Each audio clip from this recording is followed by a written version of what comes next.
Welcome to the Planning and Land Use Management Committee. Been joined by the Honorable Councilor Paul Kukorian. We don't anticipate Councilor Wisar, but you just never know. He might show up. Welcome to City Hall.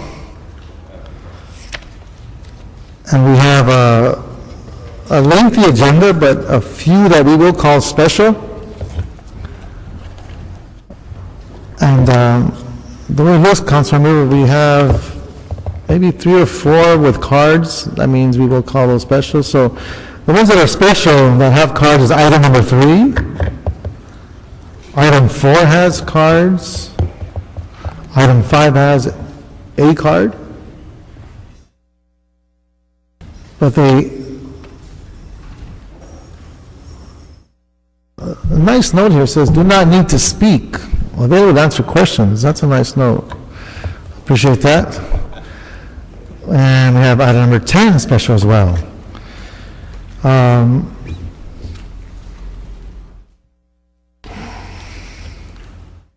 Just a few notes. When you come to the microphone, you can tell the acoustics are not the best. So if you're having a conversation out there, it's really hard to hear. So if you need to have a conversation, I just humbly ask you to take it outside so that we can hear the speakers and the folks can understand what is going on in this meeting. So I appreciate that very much. When you do come up, give us your name and address. Many of you have written eloquent letters, but you'll have 2 minutes. So I hate to cut you off in the middle of the letter and then get to your statement, your message. So when you get your message quick, we'd appreciate that. And if you're in the line of speakers and the previous person has said what you wanted to say, it's okay to say, I agree with the previous speaker, and give us anything new. That way we don't have to hear the same thing over and over again. So anything new to add or other comments, observations, we'd love to hear it. So I appreciate your cooperation there. That being said, the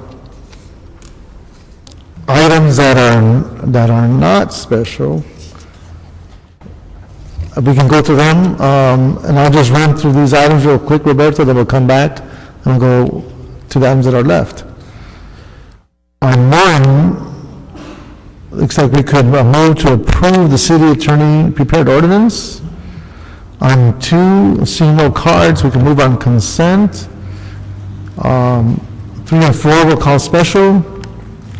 5, 6, and 7 also on consent. Not 5, right? Well, 5, it doesn't sound like they need to speak if it's on consent. I'm assuming their wisdom will prevail. Okay.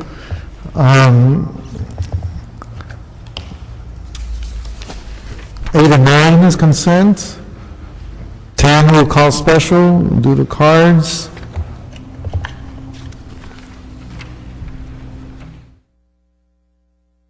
11, I believe, is That's an appeal. an appeal, so, okay, we'll call that special. 12 will continue in plum to February 15th, hopefully in council on March 2nd. And 13, we have our Director of Planning here, Michael LeGrand. So not to keep him waiting too long, maybe we can start with your report, sir, and then we'll go through the agenda. Thank you, Councilmember Reyes and Councilmember Corian. Mike LeGrand from the Planning Department. As you know, last week was a busy week in planning. We had our Planning Commission meeting. We held many items that day and had some robust discussions around some of the items Councilman Reyes has talked to me before about regarding affordable housing and TOD planning. We also had a really fruitful meeting at the Mayor's Housing Cabinet with the head of the Housing Department, Mr. Guthrie, and other members from CRA regarding issues of affordable housing and how we can actually accommodate some affordable housing in some of our new TOD plans. And so we'll be looking at that and going forward with some ideas on that. For those that are listening, TODs are transit-oriented districts. Correct. And so we're looking at different ways to try and create some kind of incentives to make sure that we have some affordability around our transit hubs. And so that discussion is taking place, and we'll continue to brief the committee on the happenings in that area. In addition, last week, I'd like to thank the City Council and the two members here for your support in restoring the planning department. The CEO had come out with a plan under the P3 alternative to reduce the funding of the department by $1 million, which would have really drastically cut our policy planning program. And through your help, Councilman Reyes and Councilman Krikorian, and the majority of the council were able to eliminate the department from the chopping block in terms of that service. And I really do appreciate the support from the City Council on our policy planning program and working on our community plans. It means a lot to the staff and the department. I wanted to personally thank you for that. In addition, we have a few new staff members that started today. They'll be working on our case processing section. I believe one or two of them are here today. If they could stand up real quick. Garland, did you bring a new staff member? And Welcome. There's one. Where's the other one? yeah, I believe only one made it down. We have a few others are in training still. You scared them already. Correct, Okay. correct. So we're able to add 4 planners into our system through the managed hiring process to show that we're able to fully pay for them through fees from applications that we process. And so there's no burden on the general fund, and we're actually able to stay within our budget and bring a few more people on to help get some of the cases out. So again, I want to thank you for your leadership. Well, thank you, our Director of Planning, Mr. LeGrand, and I believe the council understands the significance of our planning police powers as a municipal corporation, and hopefully we can continue to build up different strategies and efficiencies that broadens that resource, that pie we keep talking about, that budget. So we have our challenges. So I want to thank Councilman Krikorian for his support and my colleagues and seeing the wisdom in that decision. So I thank you very much, Mr. LeGrand. So, Councilman, we ran through the agenda. Can I get a second on those consents? I want to make sure mechanically we follow through. So I have a second. We'll move those items. So, Roberta, where does that put us? That takes us to number 3? It leaves us with 3, the LMU, and 4, the zone change, and an appeal on number 11. Okay. So can we get the staff to come forward and present number 3? And I think it deserves a drum roll. It's long and awaited. Councilmember Reyes, Terry Coughlin, Macias City Attorney's Office. I have a conflict on this issue. My daughter's applied to LMU for school, so Amy Brothers is going to be here for the city attorney. Okay, thank you for that notice, madam. So she will recuse herself. We'll have our attorney and... Okay, sir, you have the floor. I'm sorry, I want to make sure your microphone is on.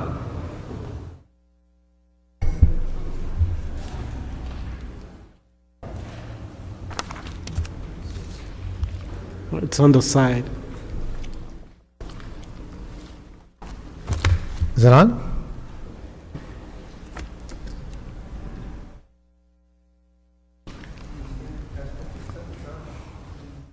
Maybe you can increase the volume, just speak right into it. Okay, can't hear it. All right, where's our TI? See, we need TI department. Is there another microphone you can go to in the meantime?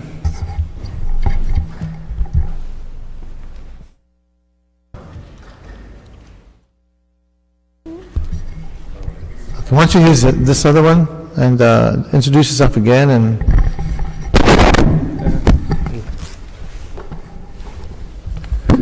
Good afternoon, Honorable Council members. Jeff Poole, City Planning Department.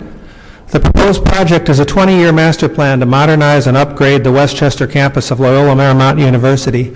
It includes 4 separate components: a general plan amendment from low residential density to high-medium residential density, a zone change from permanent QR4-1 to R4-1, the establishment of a new specific plan to implement development regulations for the university, replacing the existing Q conditions on the zoning, and a 20-year development agreement to allow the university to build out its plan over time as funding permits. All right, Jeff. I won't say what happened here, but let's just say it's on. Let's go. As I said, a 20-year development agreement to allow the university to build out its plan over time as funding permits and to obtain certain public benefits from the university in return that would be otherwise unobtainable. The proposed ordinance establishing the development agreement is currently undergoing review by the city attorney for form and legality, and the city attorney has recommended some changes to the proposed specific plan. Planning staff supports the changes recommended by the city attorney and believes they are consistent with the findings and intent of the City Planning Commission's approval. The purpose of the project is to establish a plan and regulatory framework to guide and coordinate the future development and operation of the university, allow the improvement and modernization of the campus, implement regulations and mitigation measures to protect the adjacent residential neighborhood from potential adverse impacts, and to integrate the university into the Westchester community. The project is expected to renovate and/or replace a substantial portion of the university's existing academic, administrative, residential, and athletic facilities, resulting in a net increase of approximately 1 million square feet, with about half of that being academic, administrative, and student support facilities. The other half will be new student housing, as the project intends to increase the percentage of LMU's undergraduate students housed on the campus from 60 to about 75%. The project will not expand the campus boundaries or increase the existing enrollment cap. The proposed specific plan will guide and regulate the future development and improvement of the campus by consolidating hundreds of conditions from numerous prior cases into one coordinated set of regulations for the entire LMU campus. It includes regulations relating to permitted land uses, a landscape buffer, and a 40-foot building setback adjacent to the residential community, height limits including transitional height, vehicular access and circulation, parking, preservation of historic resources, signage, relocation of the campus recycling and waste management area to eliminate impacts to adjacent residents, and other regulations to reduce noise and light impacts. The university has conducted extensive outreach with the community for this project, including well over 20 meetings with various resident and community groups, at least 5 meetings with the neighborhood council. And through the outreach meetings, the public hearing, and City Plan Commission meetings, many of the issues regarding the surrounding community have been largely resolved.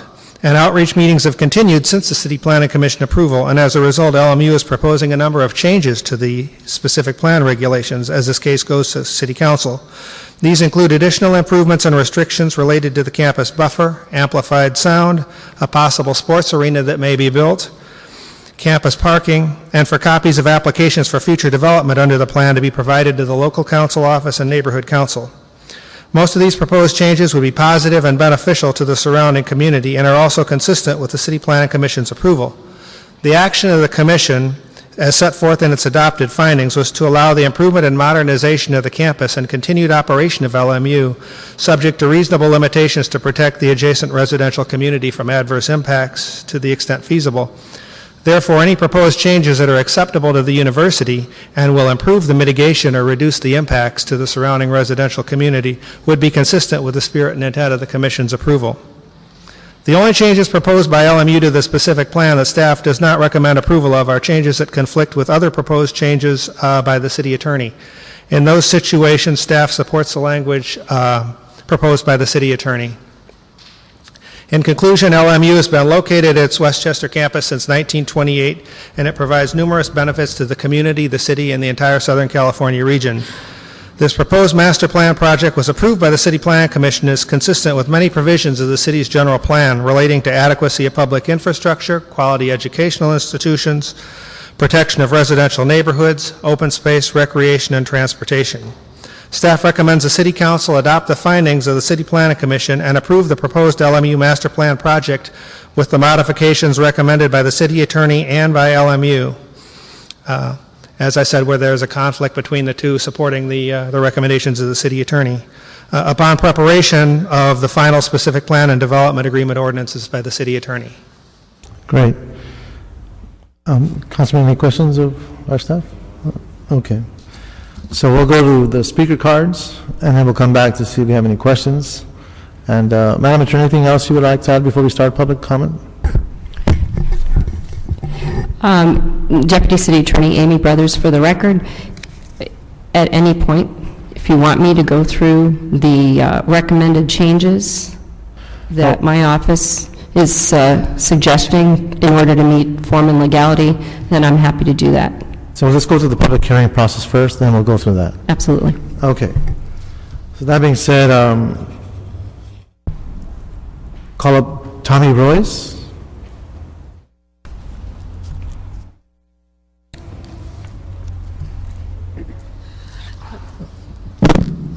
Tommy Roy, 7577 McConnell.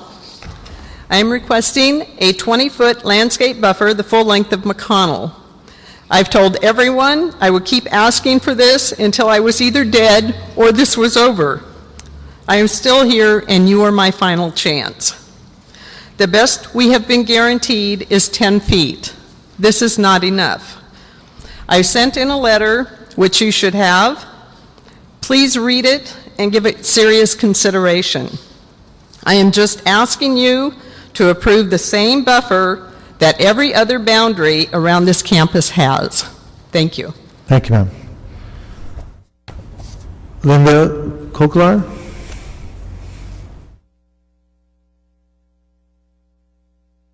Linda Kokelar, McConnell Avenue, Whole Coordinator. We appreciate the enormous amount of time that LMU and their attorneys have spent discussing this project with the neighbors, Whole and MQLG. Thank you, Councilman Rosendahl, for your continued support of a 20-foot vegetative buffer, sufficient on-campus parking, and the relocation of the waste recycling facility. We appreciate the many concessions that LMU has made. McConnell residents still do not want dorms 40 feet from our backyards, but at least we gained half of the buffer we were requesting. We hope we have enough safeguards to protect and preserve our neighborhood. We trust the city attorney has addressed items in the specific plan and the development agreement. We have reached a consensus, and thank you. Thank you, ma'am. We have Mr. Dave Bertram, and I'd like to ask you, like to come up first, or your legal representatives, however you would like to do this. Sure. Just a few words, Mr. Councilman Reyes and Krikorian. I'm Dave Bertram. I'm the president of Loyola Marymount University. Next year, or this coming May, actually, we begin the celebration of our centennial of service to Los Angeles. My fervent hope is that we can get this plan done before we begin preparations for our bicentennial, but I'm sure that won't be hard. We are not in the business of making profits, just to state the obvious. We're a nonprofit higher ed institution that is not about profit maximization. It's not about making widgets more efficiently. We are developing, we think, or we're a part of a noble profession, developing the intellectual capital that this city and this state and country will need in the 21st century. This master plan is vitally important for us in that mission. We compete nationally for students, for faculty. We need updated facilities, and we need more students living on our campus to provide the kind of educational experience that we think is so important in this century as we educate the next generation of leaders. And so I want to thank, I echo the last speaker, that it's been a wonderful effort by the neighborhood, both individually and collectively, especially Councilman Bill Rosendahl. It's very difficult to mediate the tension at times between us using our property and our assets for the best use of our educational mission versus what the neighbors would like in our use of our property for their peace and enjoyment. And that's a difficult tension or a difficult boundary to draw, sometimes in tension. I think everybody has done a very good job, and I look forward to the completion of this process. Thank you. Thank you, Mr. Bertram. So there's a whole list of supporters, so I'm assuming I'll start with either George Milston or Cindy Sterritt. Both of your cards have been submitted. Mr. Chairman, I'd like to address some of the specifics of the comments on the specific plan, the issue of the development agreement and the timing. Would you like me to hold off on that and hear the supporters first and then come back on those issues? Yes, but to keep it fair, I'm trying to keep everybody at 2 minutes, so we'll go through the other cards then. Thank you. Okay. So we have Lynn Scarborough. Lynn, are you here?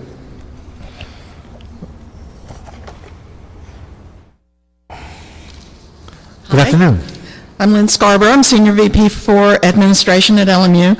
We have spent many, many hours at the table with our neighbors to work through many issues and find compromises on the language that we could all live with. As recent as last week, we met at the council office, and at that meeting, we believe we found resolution to all of the issues that have been identified. We're committed to continuing in that spirit of dialogue and honest discussion with our neighbors as we go forward. The most expensive and largest and most controversial issue has been the relocation of our recycling center, and it is our neighbors' desire that we relocate it. We have agreed to do so and have set the money aside to accomplish this as soon as school is out this summer. But our ability to get this done this summer is increasingly in jeopardy as approval for this plan is delayed. And if we do not have approval by the end of February, we are in severe jeopardy of being able to get the permits and all to finish this. While obviously I don't speak for our neighbors, I do believe that they join us in urging you to move for the approval of this plan so that we can address this summer, since this is our number one issue. Thank you. Thank you, ma'am. Patrick J. Kane.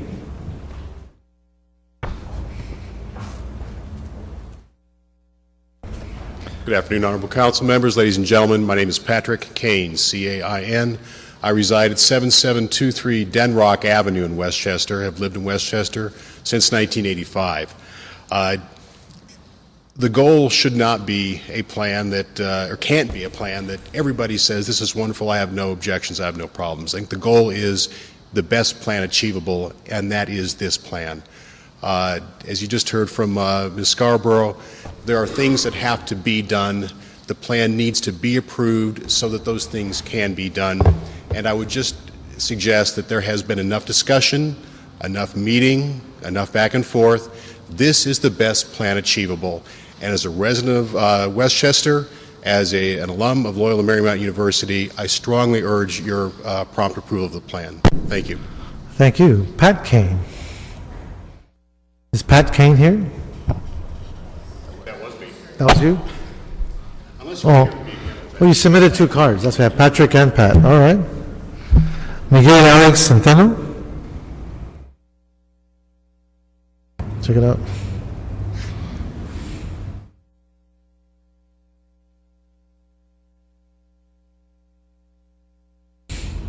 Good afternoon.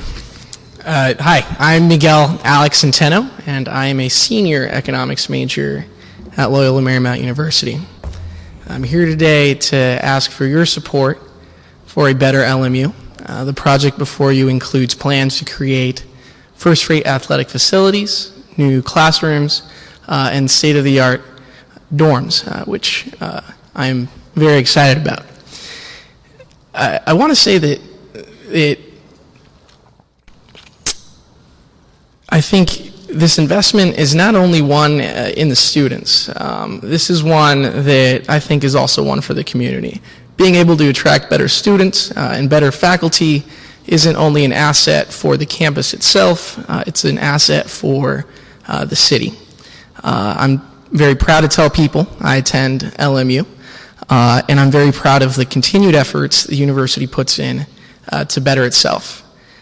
Going forward, I hope that the City Council supports this plan, and I certainly appreciate the time you've given me.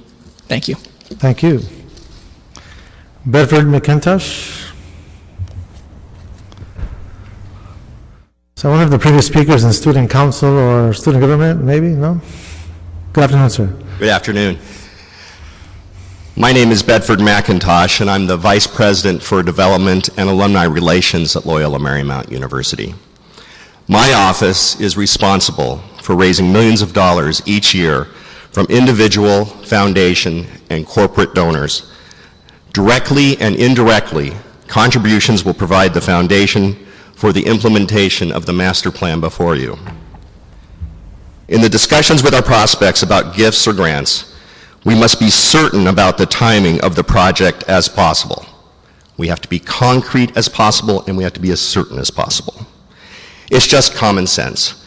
No donor wants to see their contribution languish.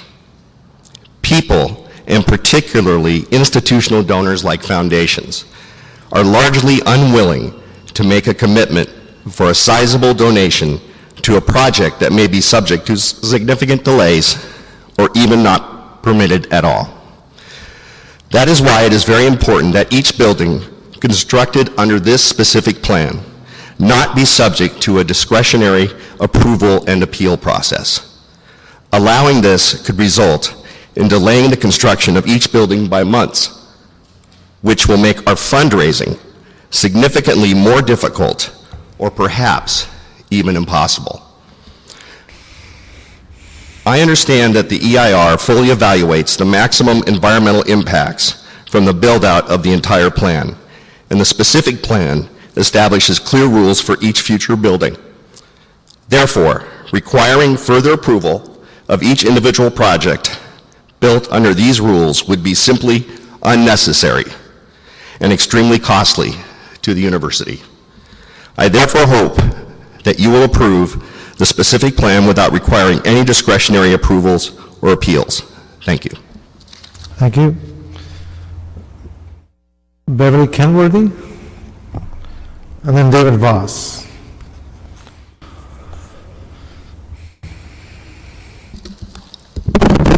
Good afternoon, council members. Beverly Kenworthy with the Los Angeles Area Chamber of Commerce. May I echo all of the support that LMU is receiving here today, and I'd like to focus specifically on the fact that it's taken LMU a very long time to get here, and it's certainly not been for their lack of fortitude in going through this process. We believe that, any institution of higher education who is looking to reinvest in their campus is going to bring quite a bit of prestige to the city of Los Angeles, and we should be doing everything in our power with the city to support that effort. And so we are looking forward to full approval of the development agreement and the specific plan today. We think, as you heard from the neighbors, they're in jeopardy of not being able to start, and I think this is too bad that we're already here at this point. So hopefully we can get beyond it today, and we look forward to this continuing on to the City Council. Thank you. Thank you very much. A former deputy, correct? Ms. Kenworthy. Spoken as a former deputy, correct? David Voss. Good afternoon, council members. David Voss. I was the chair of the Planning and Land Use Committee for the local neighborhood council that sat through the many, many hours of hearing public comment. And what I'd like to share with you is that the most critical issue we'd heard about the university was this issue of relocating the recycling center, which, as you have heard, because of the delay, is in jeopardy. They need to sign up contractors to do the project. The project has to happen during the summertime when the kids aren't there in school. So we have a real time crunch issue. I also served on the West LA Area Planning Commission and the Board of Airport Commissioners, and have had plenty of occasions to work with the City Attorney's Office. And because of that experience and as a private attorney, I am concerned and find unacceptable that this project is being delayed because we can't seem to get responses from the City Attorney's Office to move the project forward.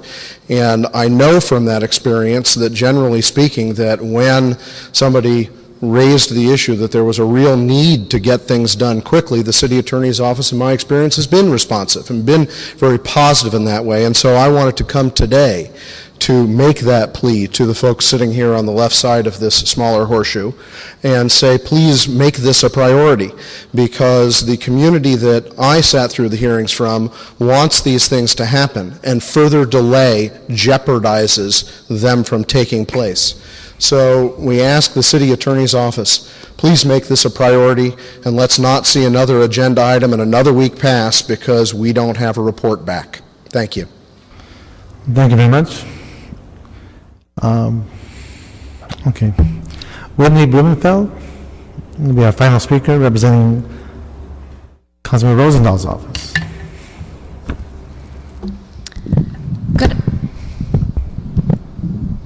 Good afternoon, council members.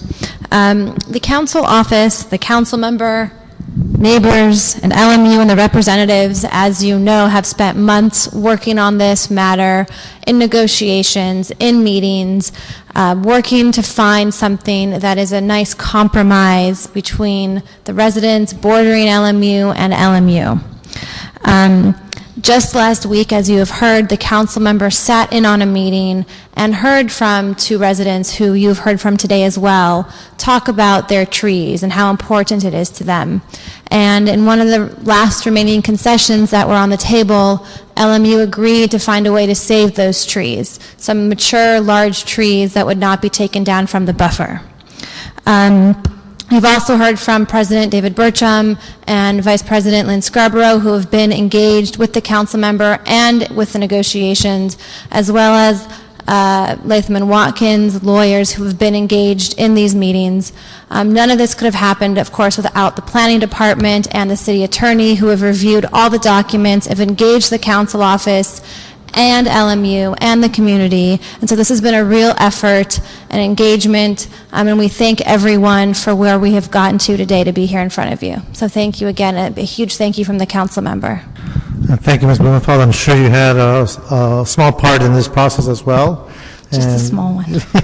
So I congratulate you too as well to get it to this threshold, and Godspeed with Councilor Rosendahl. That being said, we'll get to the attorneys from Latham Watkins, but I just want to say some very general statements. One is that this has been a very difficult process, and we are trying to find that win-win. But working backwards, we have state law to abide by, which requires us to have certain windows and days for hearings and days for review and days for ordinances. And I believe this is one of those processes where we have the specific plan and the development agreement hopefully running on a parallel track. And that's what I believe is in front of us. And working backwards, we still need that 24-day window for the ordinance in of itself. So the quicker we get to that opening of that window, the faster this gets done. So that being said, we'd like to hear from the attorneys of their point of view. And I do want to thank the city attorney's office, because we have an incredible year of cuts, staff shortages, incredible volume of work, and to get to this point, I know for some is still taking too long, but it is a two-way street. It's a give and take, and what one produces, the other responds, and it kind of goes back and forth. And so we're in the middle of that discussion right now. So that being said, we can hear from the attorneys and from Latham Watkins, and then introduce yourself, and I'll ask the city attorney to give a response. Honorable Council Members, George Milston, Latham Watkins, we are very pleased to be here today. This is an important day for the university. As the president of the university indicated, this is literally the beginning of their second 100 years. And it is great that this will become the new master plan for the second 100 years. We are pleased that you heard today that we have reached a consensus with the community. Richard Hoffmeister, who testified at the last hearing, and Linda Kokler, who testified today on behalf of Whole, and LMU have reached a consensus through the great efforts of the council office, and we wanted to thank the council office and their staff for helping make this happen. It has been truly positive, and we're glad we're here. Some of the items that we have agreed to most recently are an expanded area in which permit parking would be permitted. That'll become part of the development agreement. We've provided for an improved buffer area, including the preservation of the trees that the council office spoke about, that would provide at least a 14-foot buffer by the single individual's house that spoke earlier. In addition, a provision for annual parking surveys. We're very pleased that these agreements could be reached with the council office and the community. We think it's a great plan, and we urge your adoption today and moving this forward to council, hopefully with the development agreement as part of that process. Thank you. Thank you. Good afternoon. I'm Cindy Sterrett from Latham & Watkins. And I did just want to follow up on George's note about the community changes, which is we would ask that there be an acknowledgement if the planning department and the city attorney have been able to approve those changes that the community had requested. I'm not sure we'd ever close the loop on that.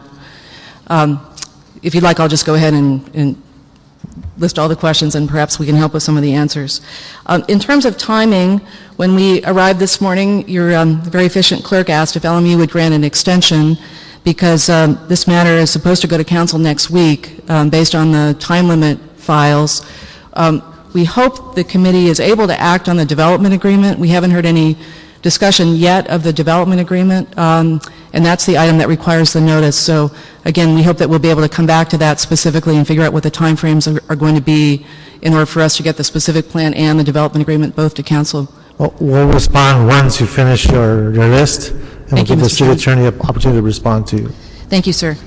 On the specific plan, we appreciate that Ms. Brothers has been working with us, and we've had 2 conversations in the past week. Very appreciative. We're not quite sure, though, what the changes are that are being discussed at the moment. As I understand it, there are some changes on the provisions as to having to do with liquor licenses.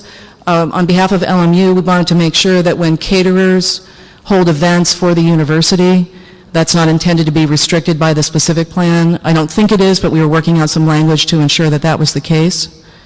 On historic provisions, we have a very detailed EIR that deals with historic issues, and I've worked out an agreement with the Conservancy on how those are dealt with.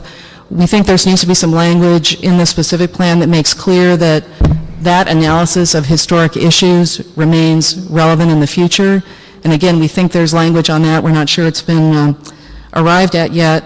And then timeframes and appeal procedures are the other things that are very important. The science building, we just have a picture of the rendering up here. The work's been on hold for 2 years for that science building, waiting for this process. So we hope that we'll be able to work out those issues as well. And on the issue of appeals, we understand there's a suggestion that this specific plan should state that all building permits are specifically appealable. We haven't seen that in other specific plans, reference to building permits being appealable, and that does create some concern, particularly since there are no timeframes set forth for those appeals in achieving the certainty that you've heard the LMU is trying to seek. Okay. Madam Attorney? And we just heard the list of concerns, and I know that you're going through a give and take in terms of your response. And Yes. Deputy City Attorney Amy Brothers, and I think it's a good way to go because my understanding from my discussions with the attorneys for LMU is that, for the most part, the changes that the city attorney has recommended have been agreed to by the attorneys for LMU, and I think what you heard today are just the few outstanding issues, and if I could go ahead and address those. Yes.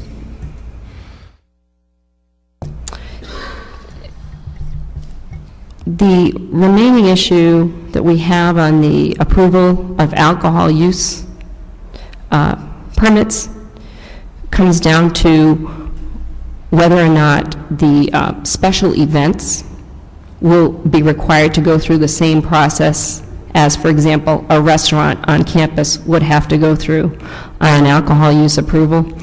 And I provided some language to planning this morning. Planning felt uncomfortable with exempting special events from the alcohol use approvals that we would use for everything else.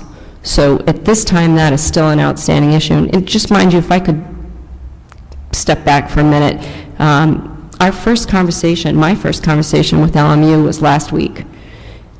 So we've had a lot of conversations and back and forth, but still things are relatively new. And the comments that I'm responding to are comments that were just raised at the end of last week. So I'm trying to get to them with planning my client as quickly as I can, but we haven't been able to resolve everything as of today.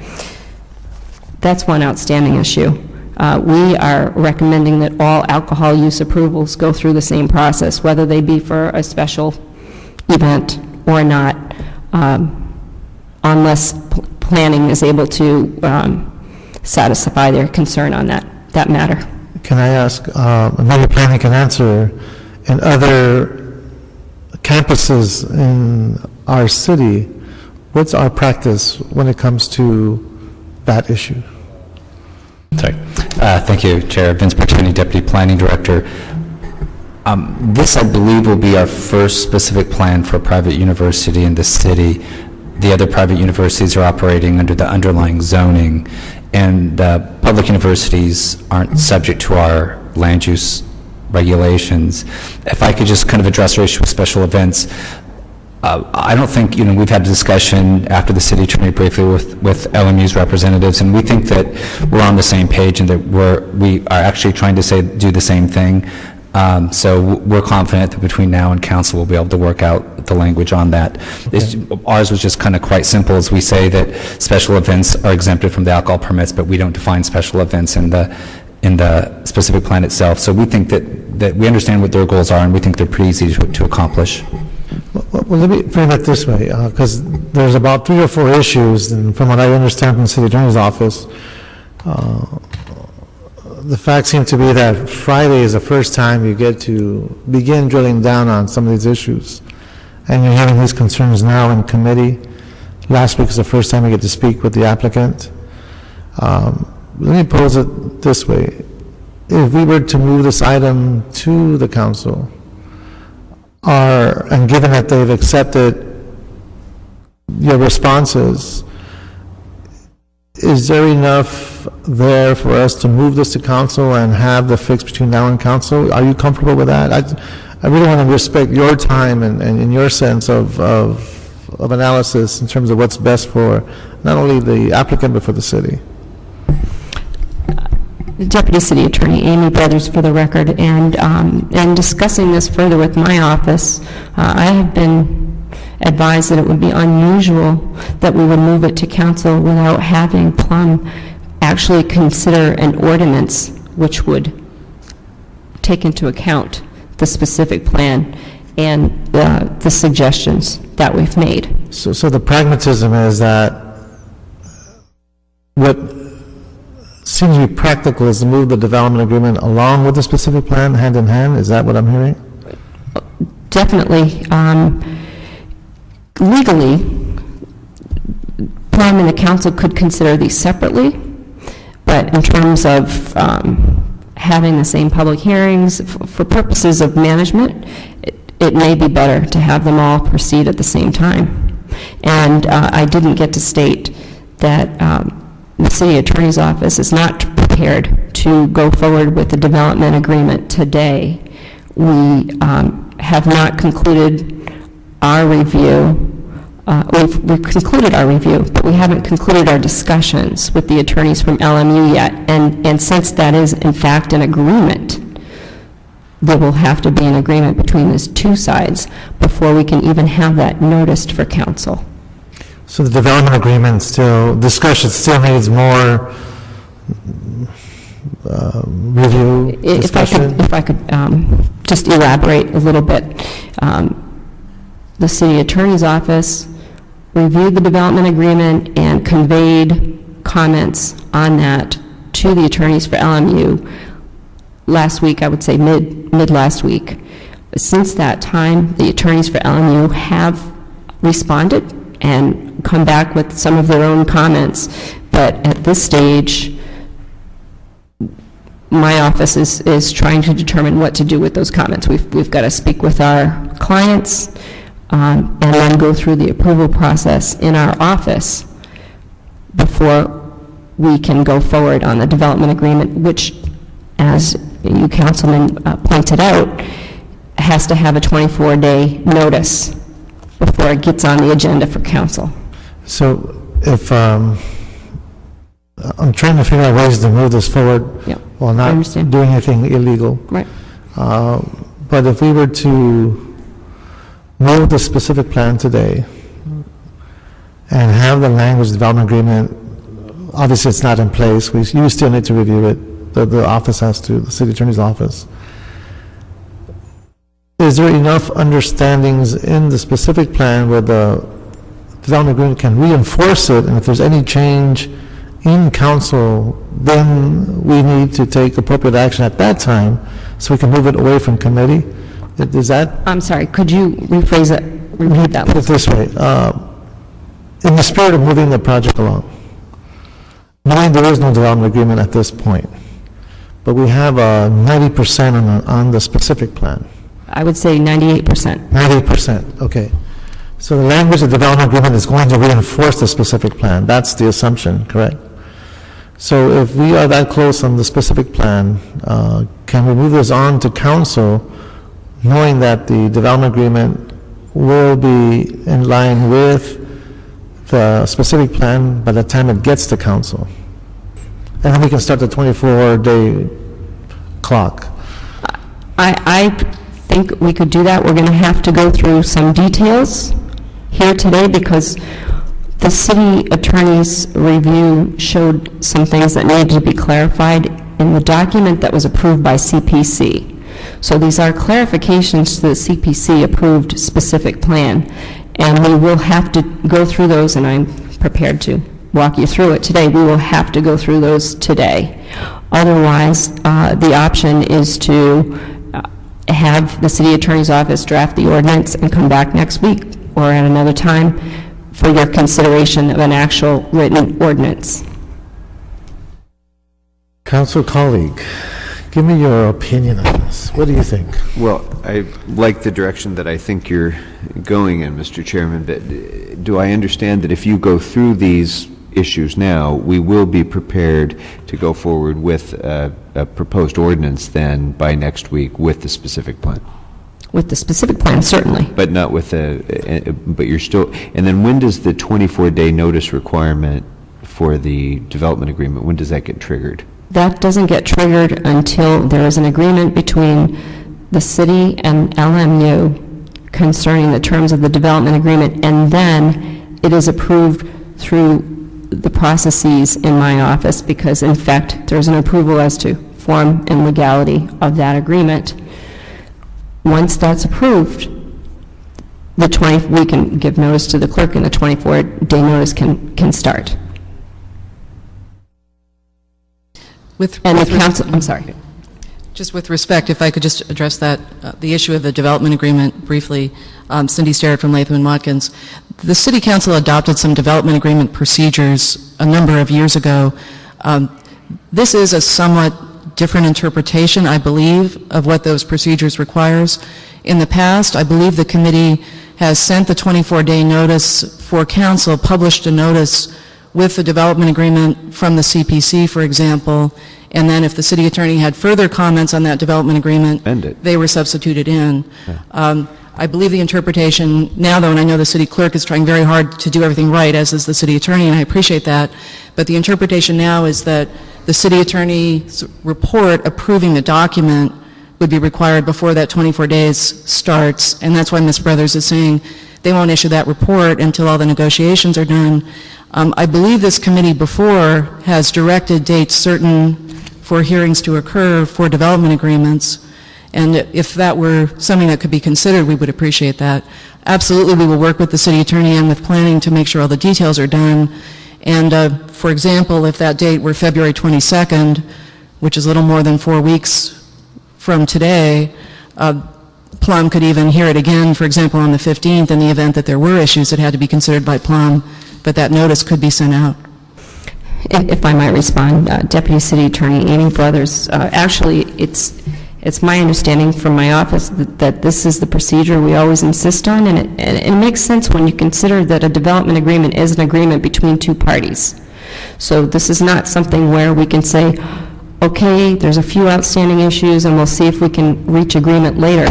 These may be deal breakers. I'm not the Deputy City Attorney handling the review of the development agreement, but there is a potential that there won't be a development agreement if all the items cannot be agreed to. That's why we require an agreement and an approval from my office before that's noticed. But if they prove to be deal breakers, then the council simply doesn't approve it. It doesn't. That shouldn't be a barrier to sending out the notice that the council will consider the development agreement. That simply determines whether or not the council wishes to approve the development agreement, doesn't it? No, we believe that our role in determining the form and legality of the agreement is the trigger before council has notice of this. Excuse me, Councilman. Just to elaborate, the development procedure that Cindy is referring to also requires that council can only adopt the development agreement by way of an ordinance that authorizes the execution of this agreement. So we can't produce the notice until that ordinance has been submitted to the clerk's office. So even though there might be approvals, until that actual ordinance is transmitted to the clerk, we cannot publish and or mail out the notice for the 24 days. Okay. So from the city attorney's point of view, what would be the most expeditious action that we can take so that we can all get to a resolution the quickest?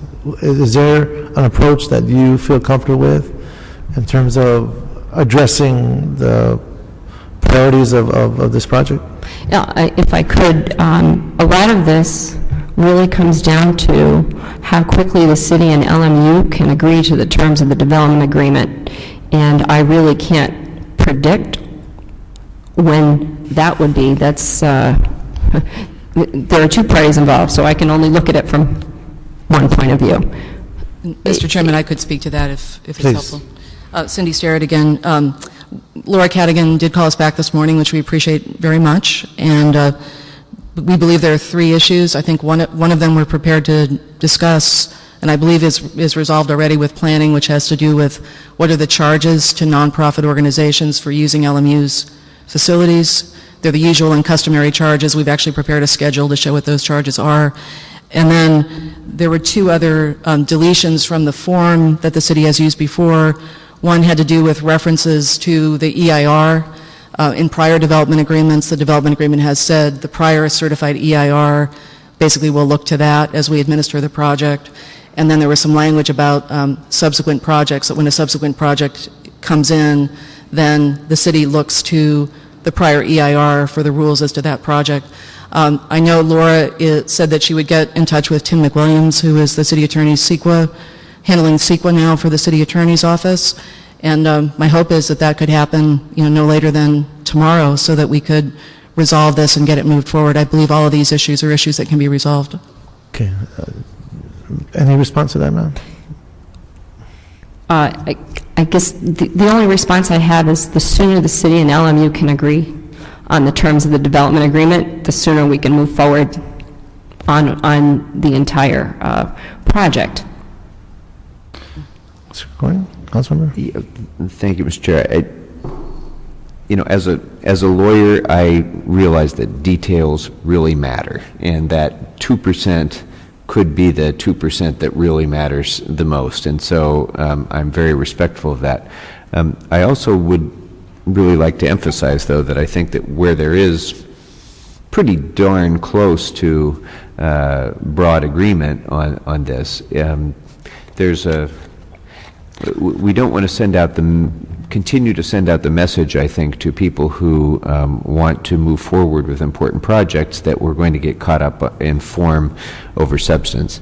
So would it be possible for us to move forward now with noticing a draft ordinance encapsulating the 98% agreement, with the assumption that that draft ordinance could be amended through the council process during that notice period when we get to 100%? If I can just clarify things, there are two separate actions that are before PLUM on this.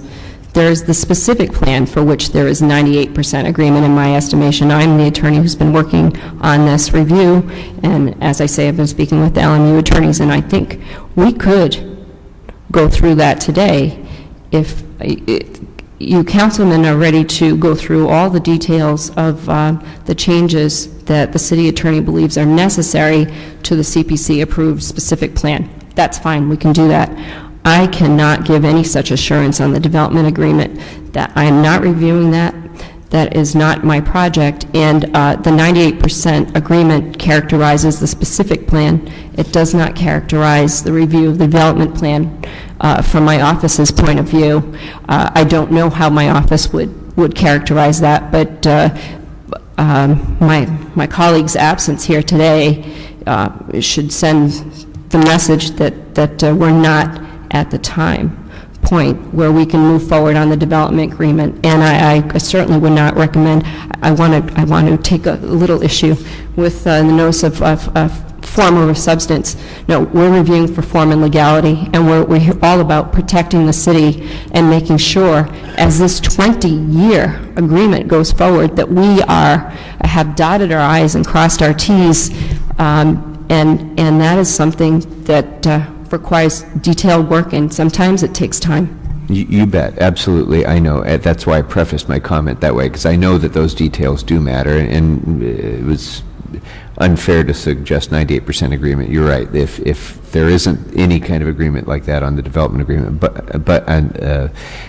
the concept, wouldn't the concept still hold true? Couldn't you still move forward with perhaps a skeletal draft ordinance? Give the notice, so we start the time running. Absolutely. And then within that time period, continue to work on that. And if we don't come to agreement, we don't come to agreement.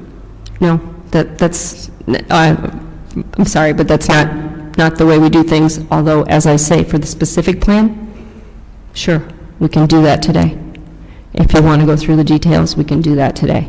But not as to the development agreement. There is a distinction. But why not? I'm not hearing why you can't do that. I mean, even if there were really no agreement, I mean, can't you essentially put a notice in, can't you create a notice that on X date, the development agreement will be heard by the council, have an ordinance that is skeletal in its form, and we all know that we're going to be working on putting the meat on the bones of that skeleton during that impending 24 days. Why can't we do that? That is not how we've done it ever, and we do have the city's development agreement guidelines, which require that there be an ordinance transmitted to the clerk before the 24 days starts running. It's putting the cart before the horse. I see it almost as trying to put potentially a false deadline on that. And I have to insist that we follow the procedure that we always have. I have to insist on that. Okay. Well, there's 5 different actions that this committee is reviewing. Of the 5, and let me just go through that list for the record, and then maybe we'll find a different approach to the last piece. But today we're going through a certification of the project environmental impact report. 2, we're going through a general plan amendment from low residential density to high medium residential density. We're looking at an ordinance affecting the zone change from QR 4-1 to R4-1. We're looking at the establishment of a specific plan to create development regulations for Marymount University, and we're at 98% there. Now, this is the last piece, the establishment of a development agreement with a 20-year term between LMU and city for post-20-year master plan. And what I'm hearing Councilman Krikorian suggesting is that this committee take the necessary action to initiate that development agreement, not necessarily approve. That in of itself begins a 24-hour clock, and help me here, Ms. Clerk. No? Okay, run that by me one more time then. What is exactly that, what is it that we need to do here in order to trigger that 24-hour clock? Well, unfortunately, there's nothing that the committee can do to trigger that clock. The only thing that triggers that clock is the transmittal from the city attorney to the clerk of the ordinance and the development agreement. So that's the pivotal point. That's the pivotal point. Once the city attorney says we've reviewed the development agreement, we agree with all of this, all these terms, they bring that back to us? Well, it will be referred to this committee, and this committee can then decide to consider it again or can waive it on the council. I can waive it to the council floor? Yes. Okay. By waiving to the council floor, then we save ourselves maybe another week. Yes, we can do the notice and notice the public hearing to be held in council. Normally, the public hearing is held in committee, but we can hold the public hearing in council and bypass committee. There's no problem with that. Okay. But the notice would still be 24 days from that council meeting. Okay. Now, the council deputy, can you come on forward, Wendy? I want to suggest this to you, and if Councilman Corcoran agrees, maybe there's a strategy here. And it would be the following. They'll remove the first 4 items today, that the last item, development agreement, 20-year term, we don't begin that clock until the city attorney is ready. When that draft is ready, there will be a request to bring to this committee, and I will waive it out of this committee. I'll send it straight to the council floor. What that does, it opens up the public hearing on the development agreement on the council floor. And I want to be very respectful to your office. Is that something that you believe your office can be comfortable with? Yes, Okay. thank you. Okay, so Madam Attorney, is that something that we can move forward so that way we have all the wheels turning at one time? That's fine. Okay. Mr. Chairman, could I just ask that the committee set a date certain, and I'd suggest perhaps next Tuesday, that the city attorney's report on the development agreement be forward no later than next week. My understanding from speaking to Ms. Cadigan is that she could achieve that.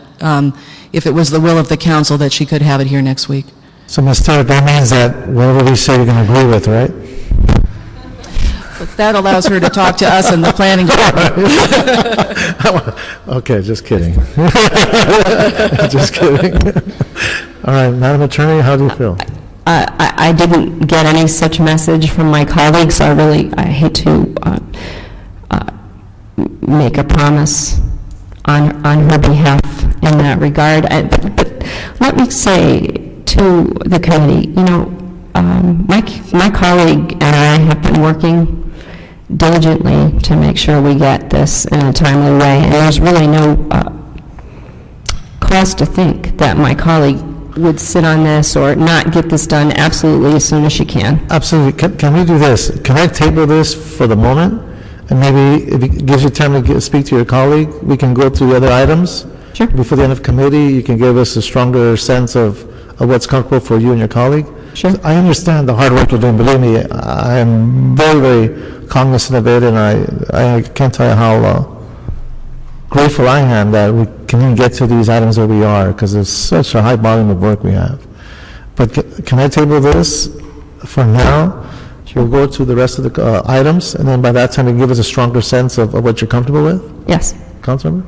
Yeah, absolutely. And just let me say, too, that I hope that none of my comments suggested, even implied, that anybody in the city attorney's office is not working diligently on this. I don't mean to suggest that. I'm just trying to figure out a way that we can get a head start on that 3+ weeks notice period. That's all, because we all recognize that especially with the cuts in personnel that the office has had, it's extraordinary that we're able to keep up with the workflow that we do. So I didn't mean to suggest any of that. I'm just trying to figure out how we get around this problem of having to do this sequentially rather than in tandem. So. Okay. Yeah, I agree. Let's table it and come back to it. We'll table this for right now. Move to the next items, and we can come back to us and give us a better sense, and we'll go from there. Okay, Roberto, next item. So hold on tight, folks. The next item, council members, is item 4. It's a zone change in CD 11 for a 14-unit townhouse condo development. Okay, item 4, we have the staff here for number 4.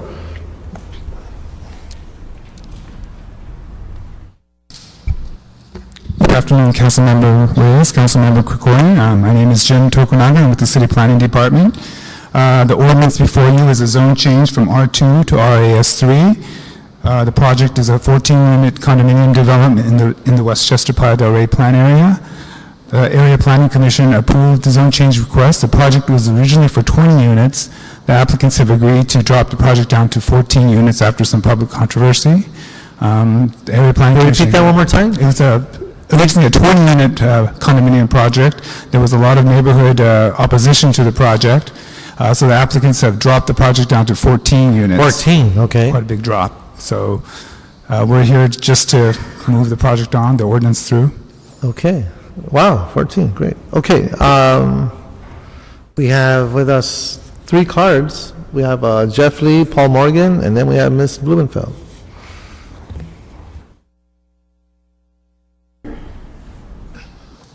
Good afternoon, sir. Good afternoon, Councilman Reyes, Councilman Krikorian. Jeff Lee, 475 Washington Boulevard, Marina Del Rey. Thank you for hearing this today. Originally, as Jim explained, this was a 20-unit, 3-story, 33-foot tall project on approximately 1 acre. After many hearings, approximately 11 meetings with the community, the Planning Land Use Committee of the Neighborhood Council, and the full Neighborhood Council, and then to the Area Planning Commission, we have changed the project from 20 units down to 14 2-story units. We've made other significant changes as far as moving driveways, agreeing to other conditions with the community, and we believe this is a good project that we want to do, and we're here to answer any questions and ask for your approval. Thank you, Mr. Lee. Paul Morgan?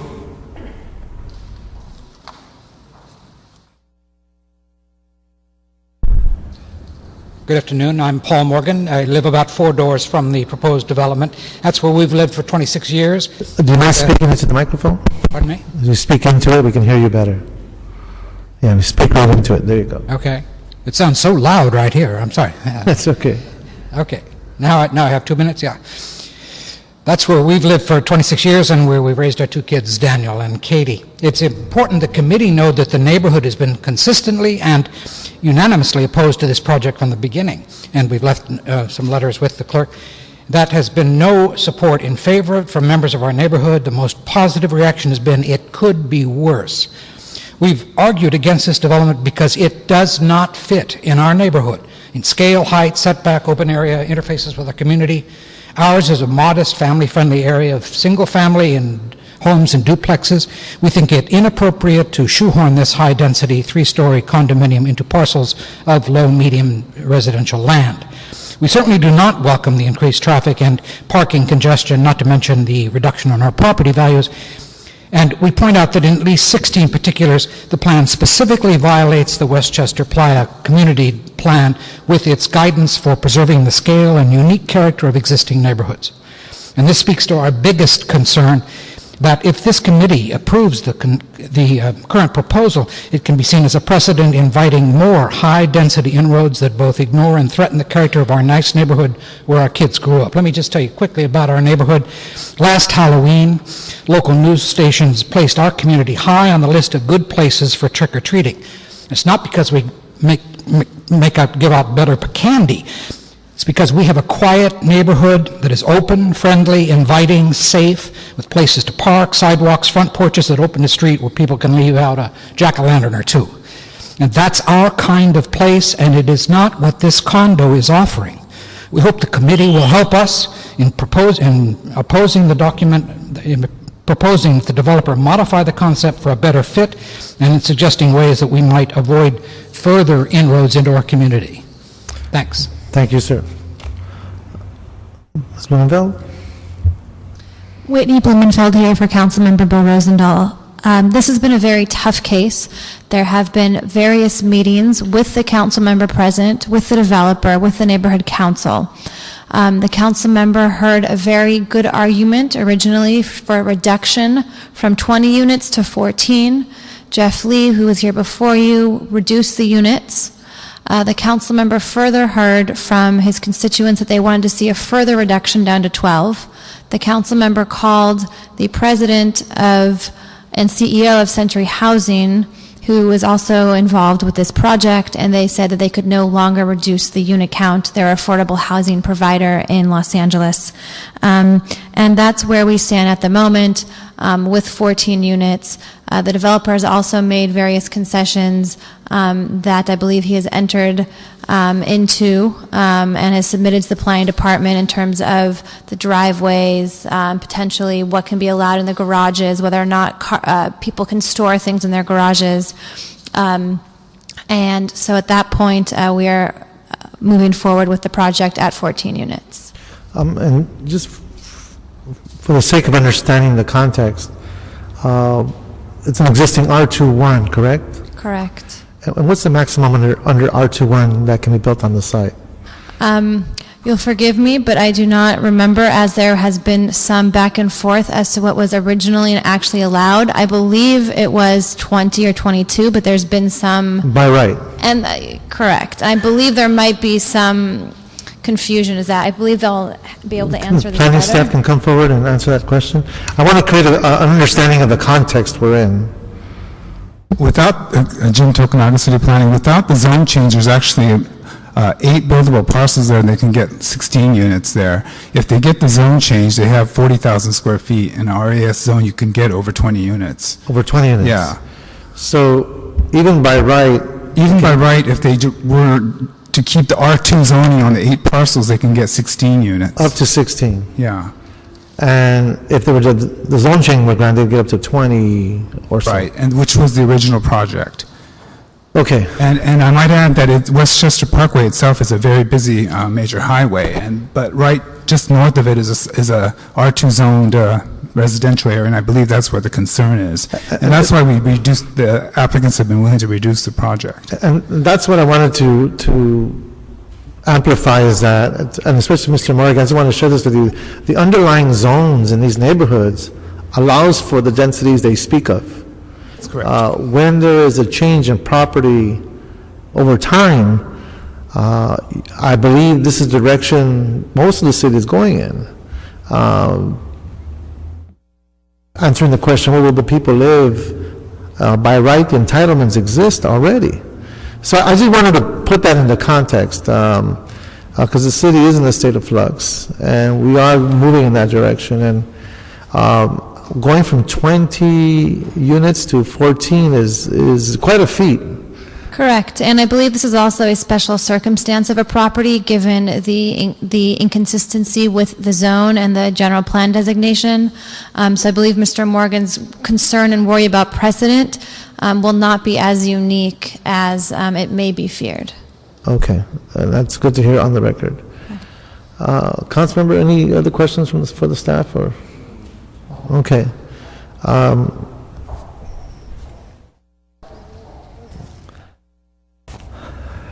Well, I guess the motion, hearing the level of work done by the council office and seeing just how far down the original project went from 20 to 14, then understanding that by right, the underlying zone allows for up to 16.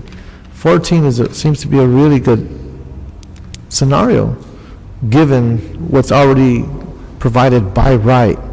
Not just something that's hard to accept, but it's what the zoning allows for without any kind of intervention from any other entity. So that being said, I would move the recommendation from the staff. And if I can get a second on that, that'll be the recommendation of this committee. So anything else you have to cover on this item, Roberto? We're just approving the item. Yes. So that'll be the action of this committee. Next, Roberto? Council members, the next item is item 11. It's an appeal by Cadillac Properties. It has to do with the decision of the South LA APC, which denied a tract map for an 18-unit apartment building in CD10. Okay, on 5, I just want to make sure, we did approve 5, correct? Yes, sir. Okay. Yes. So I'm hoping Phyllis Nathanson's not here still, but you should know we did pass that. All right, our next item is 11? Or is it 10?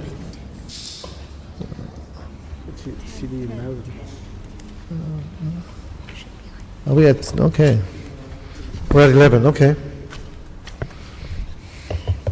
Because we approved 10, correct? Let's Okay.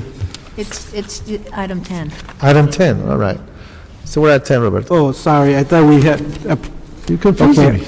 Item 10 is in CD4, Councilman, and it's an appeal by Vicky Yerman. She's representing the Avocado Townhomes Homeowners Association, and has to do with the action of the zoning administrator, which found that the restaurant has complied with previous conditions of approval. Okay. Yes, sir. My name is Albert Landini with the Office of Zoning Administration, and I'm speaking today for Lynn Wyatt, Chief Zoning Administrator. And on this particular case here, this was a recent result of a letter of determination being issued for a plan approval to evaluate the compliance with previously imposed conditions on this property, which is a restaurant with late night hours of operation. And in that August 29th, 2010 letter that was issued, the zoning administrator found that the property had been in substantial compliance with the conditions that were imposed. And at the July 24th, 2009 public hearing for that letter, there was no real substantial opposition raised against the project. There was condition number 11. All the conditions that had been previously imposed were carried forward with some modification. One that is key here is condition number 11, which already restricts the hours of the property somewhat substantially to 7:30 a.m. to 11 o'clock p.m. on Sunday through Thursday, and 11 o'clock a.m. to 2 o'clock a.m. on Friday and Saturday. What I believe that has triggered this appeal is an act that happened in late September of last year, in which there were several windshields of cars in the streets in the nearby area that were broken by people throwing apparently cement blocks through the windshields. And there's an allegation that the parties that committed this vandalism were patrons of the subject property. This didn't come forward in the public hearing, and there's only recently been an action on this. Also, the council office, who is behind me and who will speak, has received an email from the Los Angeles Police Department finding that the applicant has been in violation of their conditions by running what is termed loosely as an after-hours club, going past the stipulated hours of operation that were permitted under the earlier conditions. What is kind of strange in this particular case is that in the action taken by the Chief Zoning Administrator, she calls the property back in for a new plan approval review within 6 months after the effective date of this action, at which time all of these conditions would be reevaluated again, and any troubles that are in the neighborhood would come forward. I believe the council office is going to ask you to restrict the hours of operation for this restaurant on Friday and Saturday nights to midnight or perhaps earlier, and in light of this complaint about the smashing of the windshields, I would only say that we don't know with certainty that the people who did that violence came out of this restaurant. There's no police investigation that's a part of it, and these are just really allegations. No matter how truthful their intent may be, we don't know with certainty that they committed these acts. Or there's two parts that you can do. You can take the council's request and reduce the hours of operation further from that which already exists, or you can receive and file this matter and direct the zoning administrator on the next plan approval review to consider this as part of the testimony regarding compliance with conditions and ask them to respond accordingly at that time. Thank you. Thank you, sir. Ms. White, sir. Can we hear from the appellant first? Well, I have no other card. Oh, there's no, Okay, is the appellant here? I want to make sure for the record. Anyone here in the room that is the appellant? Anybody from Avocado? I'm from the restaurant, and Okay. I don't see it. I'm sorry, I guess this is it. I don't have any other cards, right, Madam Clerk? That's it?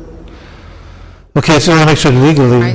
Okay. Let me ask the gentleman, are you appealing this matter, sir? Why don't you come to the microphone, just to make sure I have everything on the record? Give us your name and address. Hi, my name is Andy. I'm a general manager at the Tangier restaurant. Okay, and are you asking for the extended hours? No. Okay. All right. Vicky, she's the one who filed the appeal. And then we had a meeting about a month ago, and then we sat down, and she told me this is what we want. And there were like three things. She wanted the gate closed. We have two gates, one on Hillhurst and one on Avocado. And then she wanted the gate on Avocado closed at all time. And then we said fine. And then there was a back door which leads to from the parking lot to the kitchen, and she wants that door closed all time. So I said okay, and then she wants some landscaping done on Avocado Street, and then she wants that street clean on our side, and then I said we'll take care of that, and then so everything came to the agreement. Okay, so you are with the restaurant? I'm sorry? You are with the restaurant? Yes. Okay. Okay, thank you, sir. Right. Ms. Schweitzer? Thank you, sir. Can you fill out a card to make sure we got your name? Sir, can you fill out a card? Renee Weitzer for Councilman Tom LaBonge. I apologize, Mr. Reyes. I had no knowledge of any meeting, nor had anyone called us from the neighborhood. Usually we're very close to the people that are adjoining this restaurant. This restaurant, the site has been a problem since before 1999 that I recall, and we've had numerous plan approvals on this site, and always there are issues and problems. The thing that concerns me, even though they may have come to some understanding on landscaping and maintenance issues and the closure of the back door, those are all things that the restaurant could do if they wished. However, up to now, they have not done it, and each time they promised to do it. And we have no way of going back and monitoring the conditions that we put on sometimes. And the problem with most restaurants today, or a lot of them I should say, they have type 47 licenses, they end up having these after hours. And type 47 is really a restaurant and not a nightclub. And some of the restaurants go in, as this one apparently has, and has had after hours from 2 to 6 a.m. So I can only say what we've heard from the constituents, and therefore, inasmuch as they do have a plan approval coming in 6 months, I would recommend that we close them at 12 midnight on Friday and Saturday nights until their plan approval comes up, and then we can see if they've complied with all the promises they claim they have made to the neighbors. And you want them to close at 11 p.m. on weekdays as well? Well, they have 11 p.m. now on weekdays, but it's the Friday and Saturday nights that are a problem. Problematic. And my assumption is that LAPD and other parts of the city family will be responding to this as well? Correct. Giving reports and I called the vice officer, but I did not receive a call today, so I don't know. I called her cell, but she may be off duty today. But we could assume that by They'll the time we come get out. to your action, we'll have those reports. Correct. So in the meantime, we can just change the conditions as you proposed, and the staff is okay with that? Yes. Okay. And legally, Madam Attorney, we can make those adjustments?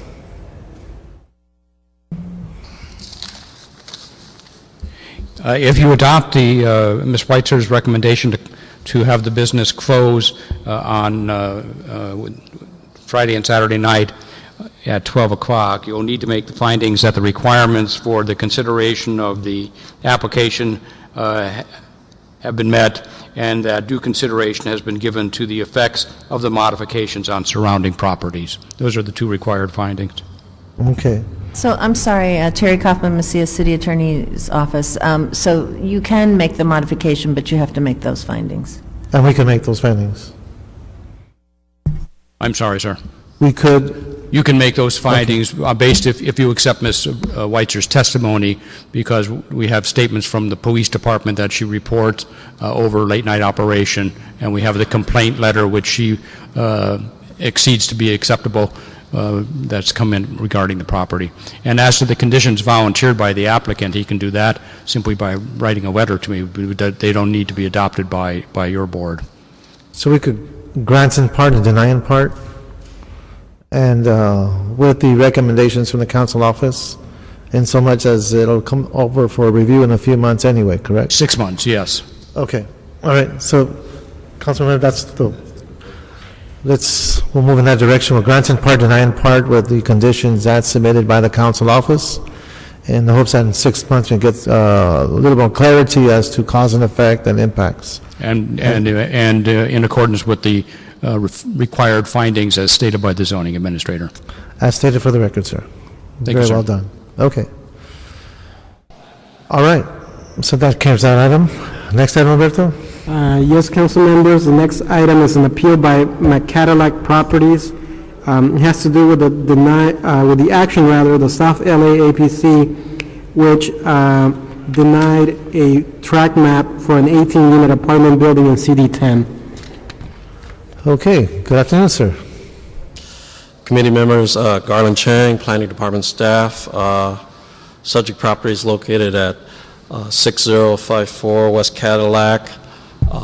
Is easterly La Cienega on the southerly side of Cadillac, across from the West LA Kaiser Medical Center. Area is generally busy with limited curbside parking. The request was for a 2-story over parking, 18-unit condo conversion with 34 parking spaces in lieu of the required 36. The initial decision maker, Deputy Advisory Agency, denied it due to insufficient parking and the number of compact parking spaces exceeded the code maximum. The decision was appealed to Commission. They concurred with the Deputy Advisory Agency, also denied it. The decision has been appealed for your consideration. In the interim, the applicant has modified the request as a consideration. It was originally designated for 18 market rate units. They are modifying it to 13 market rate units plus 5 low-income affordable units. The required parking for the market rate would be 26. The parking for the affordable income would be 5 for a total of 31 required parking spaces. They will be providing 32. Also, their compact ratio of parking spaces would be in compliance with the code provisions. And the council office supports the modification with the affordable housing. So you have the option to concur with the commission action or the option of approving the modification. Okay. Now, all the cards I have here, we have Liz Carlin, so I don't see anyone who is part of the appeal process. Any appellants here? You're the appellant? You're the applicant. Now, we'll hear from the appellants first, people that are appealing. And anyone here? The applicant and the appellant are the same. I'm sorry? It's the same person. Same person? Okay. So, did you want to speak, sir? You didn't fill out a card? But do you want to speak? Well, come on up. Give us your name and address and... Good afternoon, Councilman. My name is Ariel Gutierrez, 1858 North Avenue 56. Going back with what Mr. Garland Chang had mentioned, we humbly request for your consideration for our conversion. Instead of the 18 units condominium conversion to 13 units designated for the condominium and 5 for the low-income family housing. We believe that we meet all the required parking that's necessary for this conversion, and if there's any concerns, I would be happy to respond. Okay. Thank you, sir.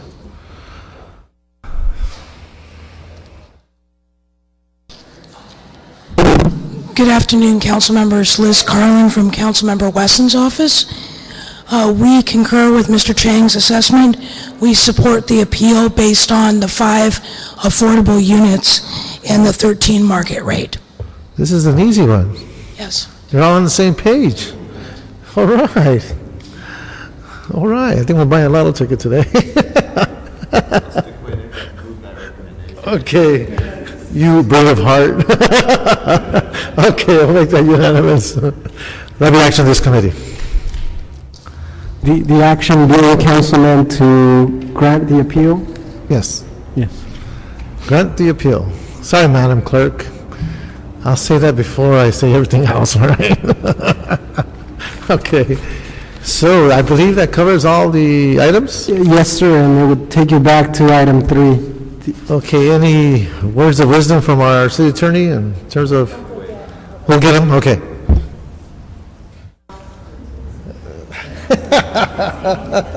Of course. All right, folks, we're going to wait for our city attorney to come back for item number 3 and hopefully get some insight as to timeframes for the development agreement, which is what I think we're waiting for, right?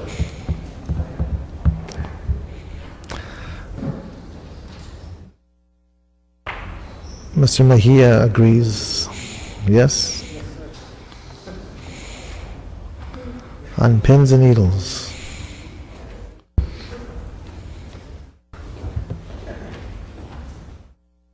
Oh, shoot. I got to do goal line authority.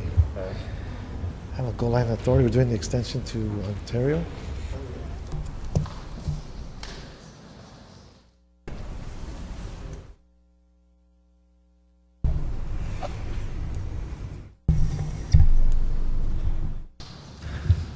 Madam Attorney, any insight?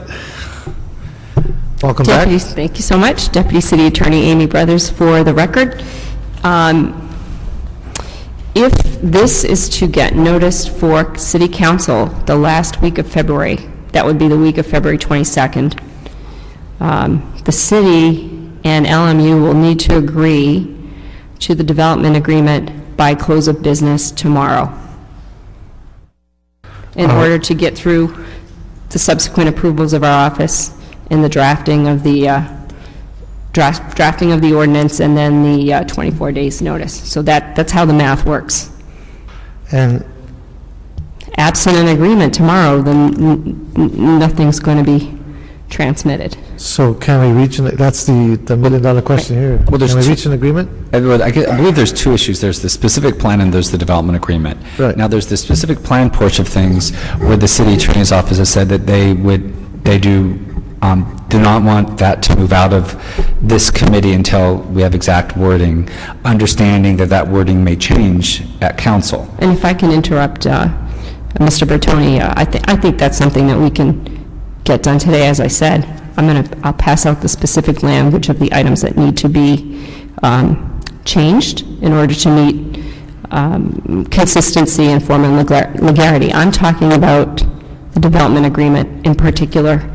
If we want the development agreement to get to council the week of February 22, there's got to be an agreement tomorrow, close of business. And is that doable? Well, from one side, yes. I only speak from one side. Right, and you think it can be done? And Mr. Chairman, Cindy Starrett on behalf of LMU. Yeah, we got the city attorney's comments on Tuesday. We responded on Wednesday with the 3 questions that I mentioned. The first one I think we've already resolved this morning. And then the second 2, Laura, who's been very helpful, and I just want to say we understand how busy that office is, and we appreciate that. Laura said she was waiting for an answer from Tim McWilliams on I believe, the second and the third questions. So we would like to get the answers to those questions because those deletions were deletions from provisions the city has included in prior development agreements. But we certainly hope we can have that conversation tomorrow. And, any recommendations from the staff? And from a planning standpoint, if I could just add on the development agreement, there's only 2 issues that we have planning department development agreement. We think we can work those out with a conversation with LMU's representatives. One recommendation, so I think that if we think that we can work those 2 issues out. We also think that the specific plan that we're ready to go through and make there's only really 3 proposed changes that we would have on the red line version or issues that we want to resolve in terms of the red line version of the specific plan that the city attorney's office is going to hand out. So we're happy to kind of go through those too. So I think that we can do today is to act on the specific plan and all the other entitlements besides the development agreement, and we can just kind of walk through what I think are the three remaining issues that we need to discuss between LMU and Planning Department on the specific plan. I think it's just down to three issues. And if I could just kind of put that a little bit into context, we, in terms of where we are on this specific plan, when we first met with LMU the beginning of last week, we probably had 12 issues that were outstanding between Planning Department and LMU, and I would say they were substantial issues. They had real substance to them. We've seen their revisions that they've worked out with the city attorney's office, and we're really down to three issues. And those three issues, I would say, aren't a lot of substance, they're a lot of technical, trying to work out the technical issues of those. So we think that once we've talked to them, and the only reason why those issues are there is those are three, out of the 12 issues they addressed, these were three of them that they tried to address, and we just needed to work out some tweaks in terms of technically. So we think they really were making a really good faith effort to really deal with our issues. And so we feel really that that if whatever you were to approve today, if it needs some changes, between now and council, we feel really confident we can work out those changes with LMU. Okay, and that falls in, so that's a little unclear to me, that falls in the development agreement as well? Yes, I'm speaking specifically on the development agreement. I think the specific plan we can work on, ought to be able to get out of committee today. Okay. And as I say, I have some specific changes, most of which LMU has agreed to, but we need to make them clear for the record here because they are clarifications to the CPC approved document. Right. So we will need to go through those here. Okay. It shouldn't be too onerous, but we do need to do that. And when I speak of an agreement between LMU and the city by tomorrow close of business, I am referring specifically to the development agreement, taking into account the different noticing, the 24 days, and all of this sort of thing that we don't have with the specific plan. So the specific plan doesn't take 24 days notice. Right, So we're in a right. different world. Yeah, we're just trying to do what's pragmatic here, so I understand the mechanics there. So that being said, can we just go through the issues then so we can move this? Yes, and if I may approach the two of you with these. Thanks, Paul. Is that something we could... This is what you were handed this afternoon. Yeah, you've got the exact same copy. And although Mr. Bertoni tells you there's just three issues where we don't agree, unfortunately, I still need to go through the specific language that I'm requesting be changed. And I'll let you know as we go through, and I'm sure LMU will let you know as we go through what they're agreeing to and what they aren't. But I'm going through. If I can refer you to page 4. There's the... Right. So what do you want to do?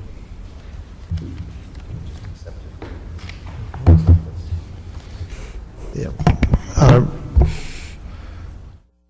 In going through this, you want to give you just a little brief, what are the changes? Okay. Briefly, we want to make sure that this document was internally consistent. I mean, that's part of our review. And then the other review is to match up this agreement with our code and make sure that everything is in accordance with the other. So we have cleaned up a little language. One of the first couple of changes, there were comments that two portions of the code did not apply at all and were superseded, and in fact, that was inconsistent with the remainder of the specific plan, so we removed reference to those two portions of the code where in fact they do apply. That's section 1.5. Section 2.3, definitions. We've changed up the procedure a tiny bit for the director's review of projects, which is required before building permits are issued for projects of a certain size, and we have rephrased it to call that an administrative clearance rather than a substantial compliance analysis. We also changed up the alcohol use approval a little bit to indicate that it is not a ministerial review. Moving on, Section 3.2 is just changes to make sure that the language again is consistent with the changes we just made. Moving on, Section 3.8 concerns on-site sales, service, and consumption of alcohol, and here we may have a little, this is one of our small disagreements. If I could refer you, and I'll go in depth on this because this is one thing we do have a little disagreement on thus far. Page 17. The alcohol use approvals, so it's actually 3.8 point B. And you'll see it right at the top of page 17, alcohol use approvals. We are proposing that an alcohol use approval be obtained for all service, sale, or consumption of alcohol on the campus in accordance with the requirements of Exhibit 5. And I think since she's right here, let Ms. Sterrett tell you LMU's side to this. Okay. Thank you. And I have a very short summary also that we sent Amy just of the changes. That might be easier too, just to give that to the committee. I'm fighting a tight schedule because I'm going to lose quorum in about 5 minutes. I'll make it very quick. On alcohol, we understand and accept the changes that were made in terms of the procedure for alcohol approvals. The only clarification that we had requested is that the intent of this alcohol approvals was if a new establishment at LMU intends to serve alcohol, just for discussion's sake, let's say a faculty club wanted to serve alcohol, it was not intended in all the discussions that we've had to change anything about special events where caterers have an individual license that they might use for a special event. So when I talked with Ms. Brothers on Friday, we discussed perhaps just exempting special events. I think planning would be more comfortable if we made a specific reference to catering licenses and add the state law code section on catering licenses. So I believe the intent is consistent. We just need to figure out what the exact words are.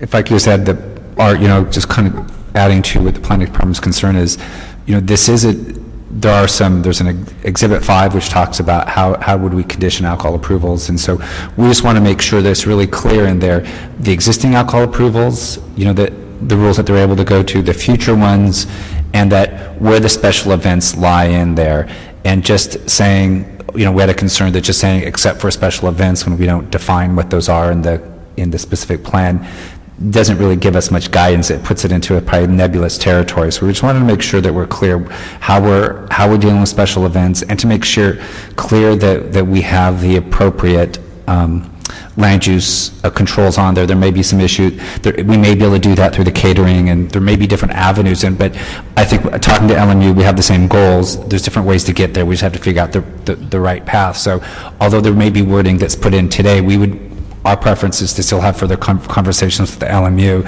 to make sure that that we have the right clear language for special events in there. It's obvious to me we're not there yet.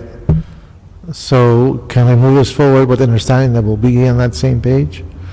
I'm sorry. Can we move us forward with the understanding that it sounds to me we're all in agreement, we just have to find the right verbiage for this? Right.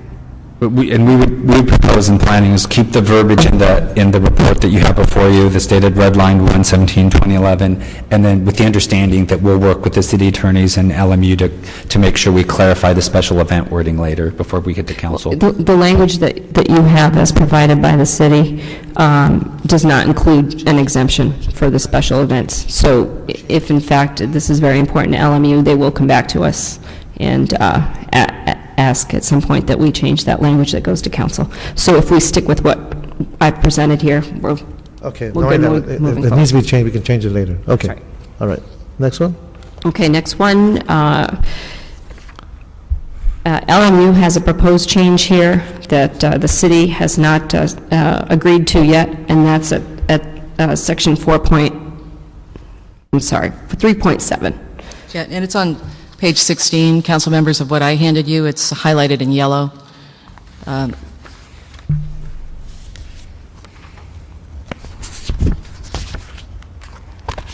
if I might just address it, it has to do with the historic monument process going forward for LMU. and it just adds some language that says that the normal process still applies, but if an application is made for a historic monument, then the city will look to the certified EIR, which has done an in-depth analysis already on this issue.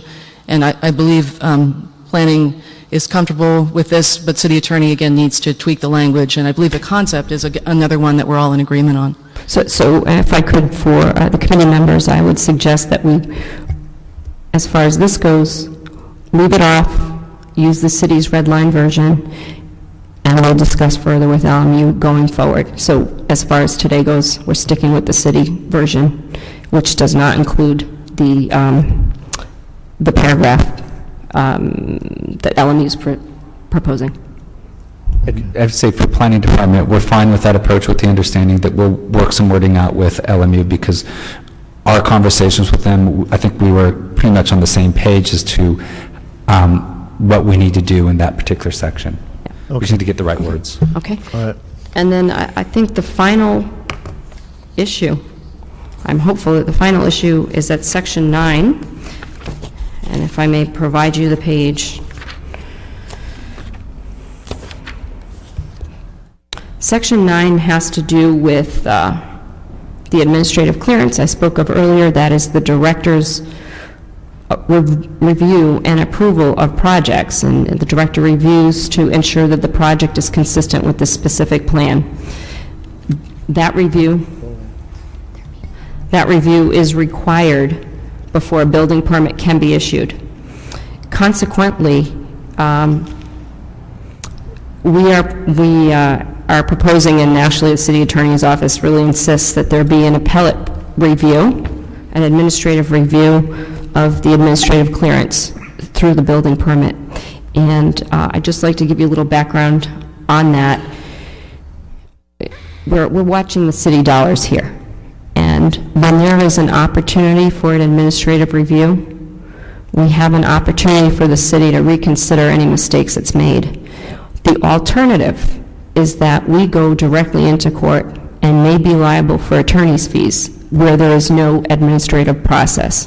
So we feel building permits are typically reviewable under a number of different methods, one of which is 1226K, and we feel that is an appropriate procedure for this. Okay. Now, in light of our understandings with the previous issues, are we in a position to perhaps come up with language that achieves the function of 1226, but not as onerous as 1226?